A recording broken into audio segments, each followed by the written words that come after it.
I think it's running. It's funny, yeah. Hello, everybody. We're back to.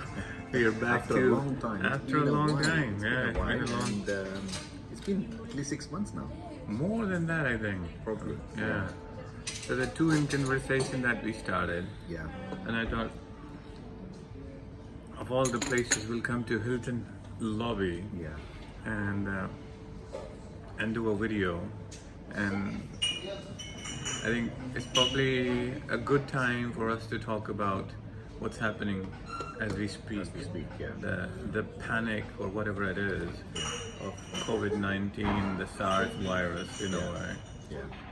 So, maybe I think as the expert, as a clinical psychiatrist, the idea of self-isolation, how do you think is going to work out with people? I mean, you see a lot of distress, a lot of relationship breakup, Yeah. and things like that. So, how do you see people are going to maintain their sanity? And There is going to be a huge issue. But then, going back to medical school, if we go back to our texts around sort of third year, we learn microbiology, and there were talks about coronavirus, and certainly, microbiology wasn't my strong subject, and we didn't really elaborate on the impact of coronavirus that way. So we probably would have looked at the image of a virus and what kind of proteins it contains and the RNA, whatever. We never bothered that it could really hit us in a big way, and looking at it from a very global perspective, looking at how countries have been paralyzed, how people's lives have been turned upside down, markets have crashed in a big way, and people's lives are in danger, and people fighting for their lives in ICUs. It just became a real problem from a half page, my memory of coronavirus in a half page in a microbiology text, to a global problem. And you made a very important and interesting point, looking at people's well-being when they have been asked to socially isolate. So I deal with people who have problems with socializing in the first place, and they also have problems with their self-hygiene. Because of their mental state, they neglect themselves, and they're not the best people to care for themselves.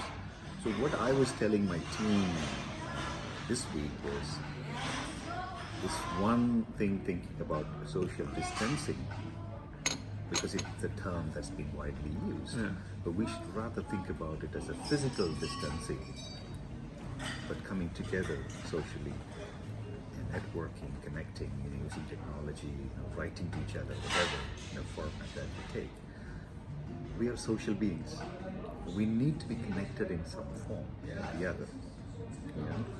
But this is a time when we have to be physically separate so that we don't give the germs to each other. yeah, But it's very important that we look after ourselves, and the sense that there is some hope at the end of it. There is somebody at the other end of the phone line or video call, and to feel comforted, because there's another very significant point. When people feel lonely, they're stressed. When they're stressed, their immunity drops. We know this. This is not new. They're not going to be eating well. They're not going to be taking care of themselves, and they're going to be irritable, and they will be taking it out on people who are near them, probably who are isolating with themselves. So this is a huge issue that needs to be thought about.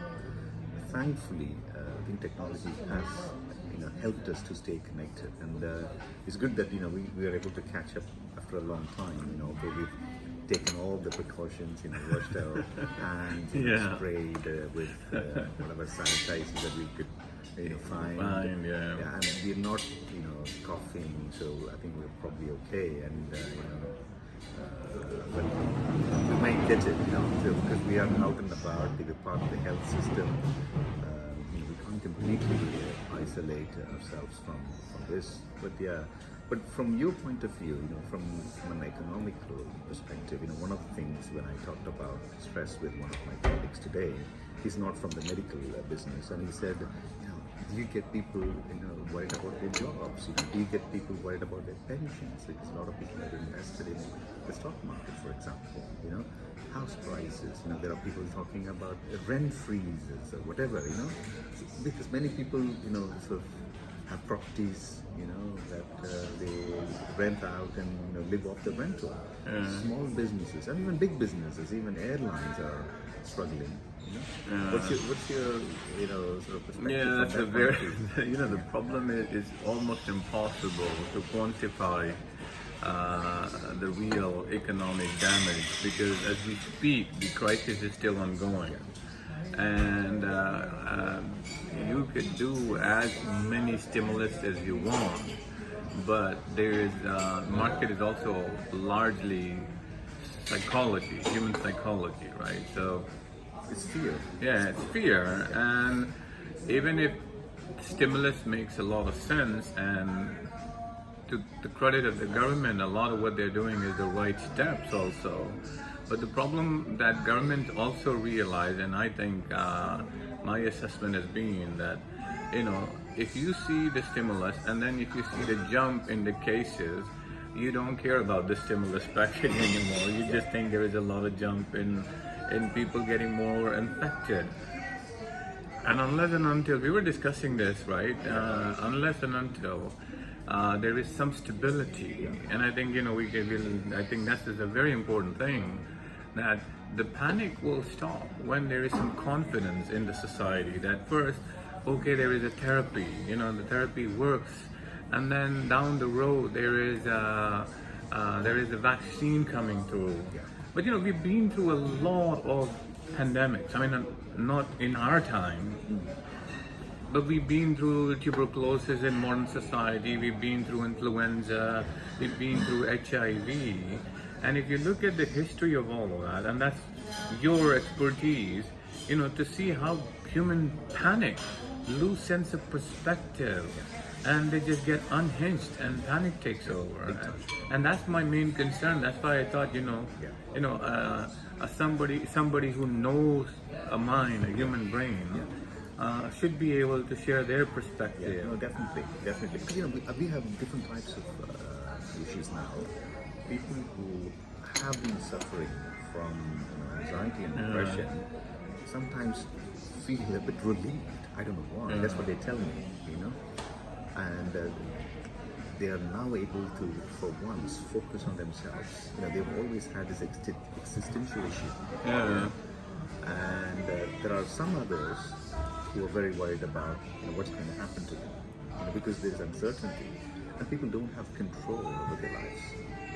And one of the things you may have seen in the press and you've seen in your local supermarkets is toilet rolls disappearing from the shelves. Why toilet rolls? It's a very interesting question. How people really want to avoid disgust. So they want to go for something that comforts them to avoid disgust. See how, even though we're very civilized and intelligent as a species, we go back to some basic things. When it comes to facing a threat like this, number one. And number two, they want to buy something which they can afford, they can control. I think it says a lot about our minds. It's fascinating. Who would have thought that if you were to write an essay on how do you behave in a pandemic, you would say stock toilet rolls. We wouldn't have said that. Yeah, exactly. Essays, But that's what the human behavior is showing us. And also sell. People don't want to hold on to things, right? You're holding on to toilet rolls, but you're selling your most valuable stock, and making the value of the things that you normally value really low. But you normally don't value the toilet roll that much. You could invest in a toilet roll. But now that has become an investable product. This shows how the mind is behaving. We can infer a lot of things. So I think this is a good time to study human behavior also. And I've been pushing myself and pushing people and saying, look, I think we're all mentally ill at the end of the day. I mean, I start with myself. At least I admit I am mentally ill. So you have more customers. But at least I try to manage that, that, okay, I know I have an issue. And some people might think I'm joking, but there is an element of reality in it, because the way we behave sometimes is just obnoxious. I mean, it just doesn't make any sense. No, the right? way I tell people is, we have serious mental health problems. So you as a person, will not probably qualify for a diagnostic criteria, of a sort of serious mental health problem. So the society might consider you as mentally kind of not ill in that way. But what you're mentioning is, when you have a mind and when you're using it, you need to maintain it. Otherwise, it's not going to work well. And also, will get you into areas that you don't want to get into. And like you said, we are surrounded by a lot of these influences. There is greed, there is fear, and now you've seen, prices of products going up by tenfold. Rice and wheat and other things. People hoarding things, pushing the prices up. Sanitizers, going up in prices, people being opportunistic and greedy, one area. Then the other area, you have people panicking, And sometimes I also think that, this kind of virus is probably a leveler, and also gives people a perspective to say, hey, let's all get together, have faith in humanity, invest in human capital. That is what is going to get us out of this. No amount of panic is going to help. And like you rightly said, the scientists are working hard, the governments are doing the right thing. As citizens, we also have to get together, stay connected, and it has to be a joint effort. We are not against each other. We are together against a common enemy, the virus. It's a very, very important point, and I think we should do more of these. And I'm sure there'll be a lot of questions, and people will want to connect. Right to us, talk to us. I mean, why not? The whole point is, the whole point of us doing this, and not in a clinic, but in a lobby in a hotel, is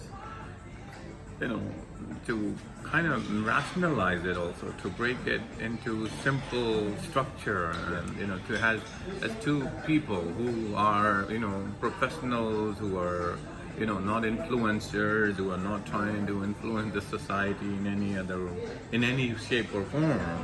But I think there is not much I can do. You can add value, but what can I do? I can only talk to people. So I guess through maybe this video, if somebody wants to get a different perspective, maybe there is a perspective that, yes, what am I panicking about? Am I going to die? Or, the self-belief has to come from somewhere that, look, the human race has been through worse, and we managed to come out okay. So we should be able to come out okay, and we'll come out okay.